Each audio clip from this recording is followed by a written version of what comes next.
Hello നമസ്കാരം. നമ്മൾ ചെറിയ ക്ലാസ്സുകളിൽ പഠിച്ചിട്ടില്ല സിസ്റ്റർ മേരി ബനീജയുടെ അല്ലെങ്കിൽ മേരി ജോൺ തോട്ടം എന്ന കവയിത്രിയുടെ ഏതാനും വരികളാണ് ഞാനിവിടെ വരികളെ പറ്റിയാണ് ഞാനിവിടെ പറയുന്നത്. നമുക്കെല്ലാവർക്കും ഓർമ്മയുണ്ടാവും വരികൾ. മിക്കപ്പോഴും പ്രഗത്ഭരായ ആളുകൾ മരിക്കണ സമയത്ത് പേപ്പറിൽ ഈ വരികൾ എപ്പോഴും വരാറുണ്ട്.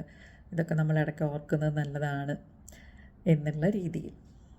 സമർത്ഥനായ സീസറും പ്രസിദ്ധനായ ഹോമറും സമത്വമറ്റ സോളമൻ തുടങ്ങിയുള്ള വിജ്ഞരും അമർന്നുപോയി കാലചക്ര വിഭ്രമത്തിലെങ്കിലും നമുക്ക് പിന്നെ എന്ത് ശങ്ക മാറ്റമൊന്നുമില്ലതിൽ.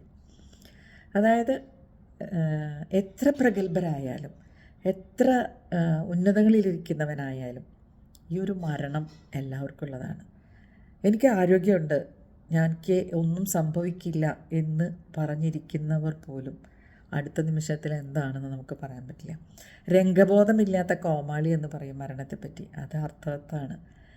എല്ലാ വാര്യരും അനിവാര്യരല്ല എന്ന് പണ്ടൊരു രസികൻ പറഞ്ഞതുപോലെ ആരും ഈ ലോകത്ത് അനിവാര്യരായിട്ടില്ല. മരണമെന്ന നിത്യസത്യത്തിന് മുമ്പിൽ എല്ലാവരും തല കുമ്പിട്ടേ പറ്റൂ.